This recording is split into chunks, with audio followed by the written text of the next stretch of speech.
Hello everybody, it is another video on my 40-day water-only fast. Today is day 17.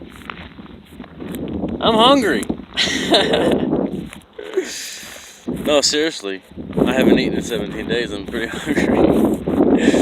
No, it's kind of chilly out here in Saragossa, Texas, here at the Seventh-day Adventist Church, where I'm staying currently to do my fast. Very, very, very, very grateful for a lot of things, especially people who are so kind and generous, who've been so helpful to me in my current journey on things. And so thank you to all of those people involved if you're watching. I'm feeling okay. Normal lightheadedness if I get up too fast. Totally normal. I just need to be more aware of it. Sometimes I don't even think about it. I just get up from a sitting or laying position. I'll get up really fast, and I'll just get a little lightheadedness, which is pretty normal.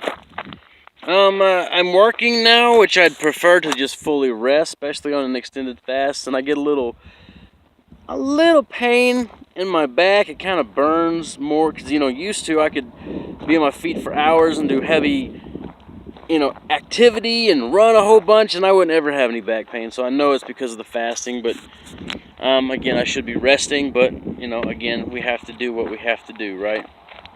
So everything else is pretty good. I have really dry mouth.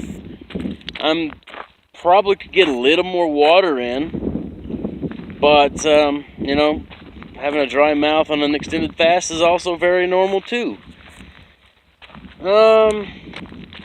But sometimes my urine is clear, so it's not too dark. It might have been dark one morning because I didn't have much water the night before.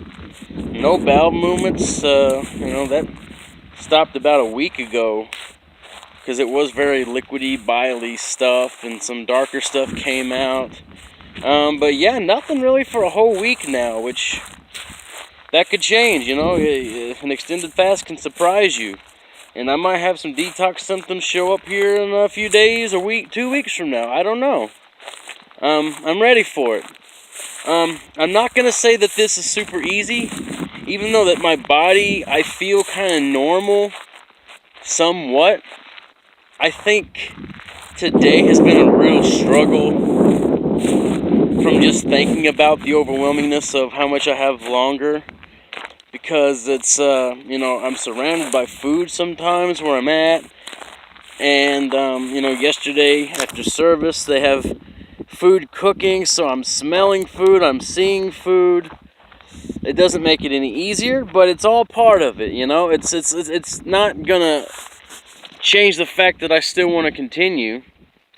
And I want to continue for a number of reasons. It's a challenge, and it's a challenge. But it's just mental, It's like tomorrow's gonna be a new day, and just take it one day at a time. So right now I'm sticking to my guns, and it's gonna happen, And but guys, if something happens and I'm just saying I'm out, I don't want that to happen. So. But if it happens, I'm not going to be upset, because I don't have any chronic illnesses right now that I need to heal. I don't have, a whole lot of weight I'm fasting to lose. I'm not even fasting to lose any weight. I haven't weighed myself at all. I don't know what I weigh now. I don't know what I weighed before. And I'm not really going to care to weigh myself after. But I'm really doing this to teach other people about fasting, and that's kind of what keeps me going. And kind of being the admin of a water fasting group, I almost feel obligated that I need to experience a 40-day water fast. Or something of that extent, So today's been somewhat of a mental struggle, thinking about life and all that stuff. And I really miss the energy, the high energy of like eating, whole plant foods. Or the high energy of running. I miss running. I want to go run so bad, and I guess I probably could say, you know, let's ignore all the advice by all the doctors and say don't exercise, and probably use some of my, you know, ketogenic energy that I am currently tapped into and maybe try running, but I don't want to, because it's not recommended, and if I'm going to teach water fasting, then I need to practice what I preach. So still water only, no electrolytes, no salts, nothing like that. So yeah, today's good. An interesting story this morning though. I woke up about 5 or 6 a.m. to a noise in the church, and I'm thinking, man, it sounds like a mouse or something. I got up to see if I could maybe scare it away, because I wanted just to sleep, and it was kind of an annoying sound. Well, I get up, and I noticed a noise was coming from the ceiling up in the corner. There was a bat. There was a little bat in the corner of the room, and I get closer, it starts flying around this really small room. I mean, an inch, just around in circles, just right by my face each time. And I got the door open, and it kind of flew out into the church. And then I put a towel under the door, and it tried to get back in, so I could hear it getting back in, or trying to. And finally I fell back asleep for a little bit, and I woke up to go to work this morning, and I feel so bad. I didn't know, but I opened the door, and I stepped out, and I felt something under my foot, and the bat was laying underneath the door. But luckily, I didn't step on it too hard. It wasn't like a full, footstep or anything. But I think I might have, hurt it just a little bit. So I kind of picked it up and took it outside, and it started moving around like it was okay. You could tell that maybe it was kind of startled. Maybe it was tired because it was in the middle of sleeping. I know they're nocturnal. I don't know. I feel really bad that it happened.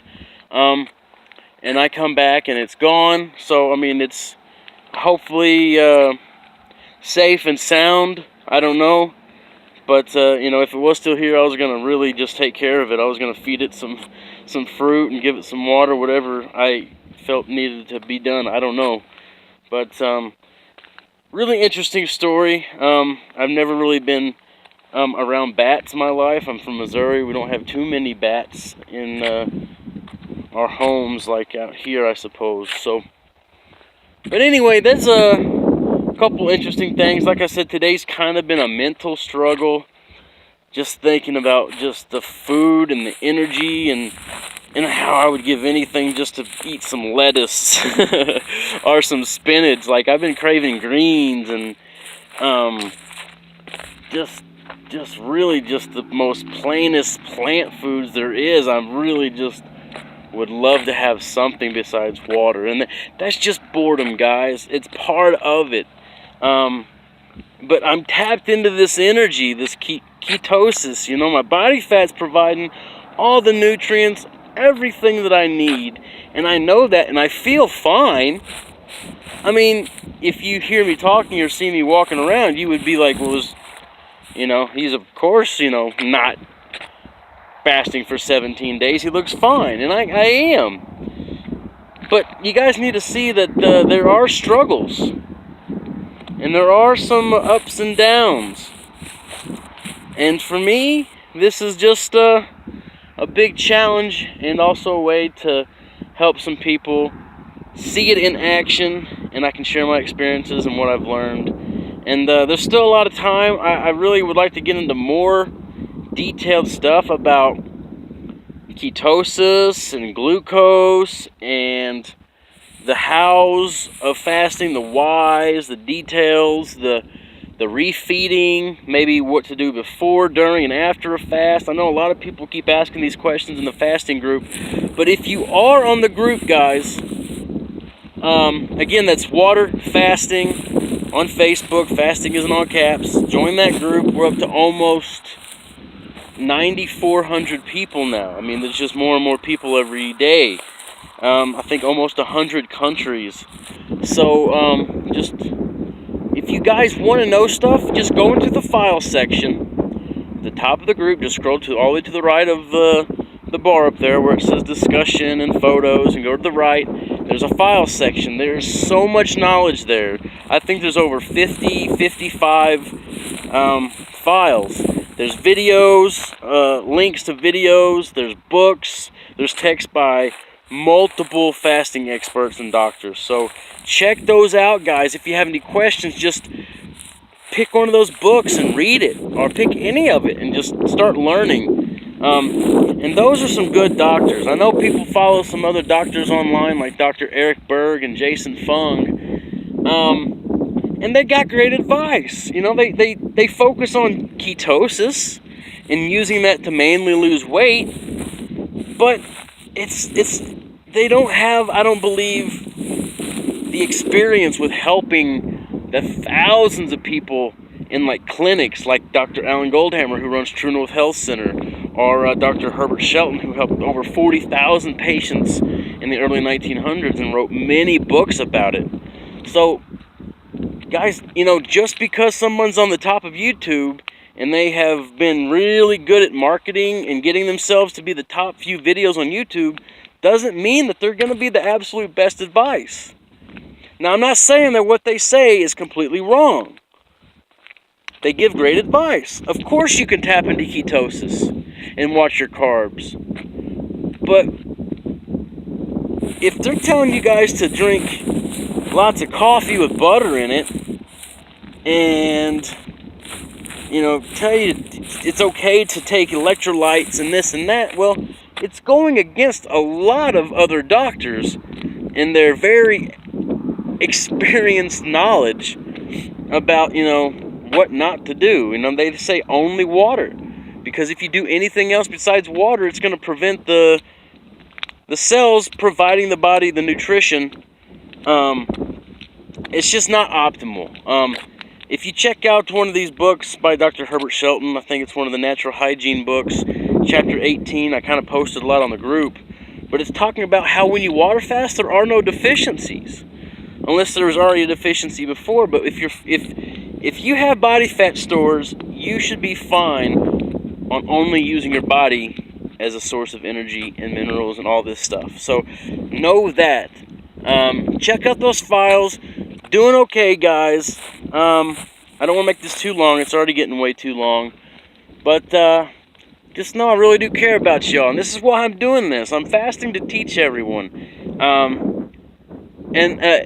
It's not really all for me. And what keeps me going really is knowing that this might help someone in the future with something really bad like a disease or extreme obesity like I was a few years ago. So take care, guys. Embrace the journey. Love y'all. Bye.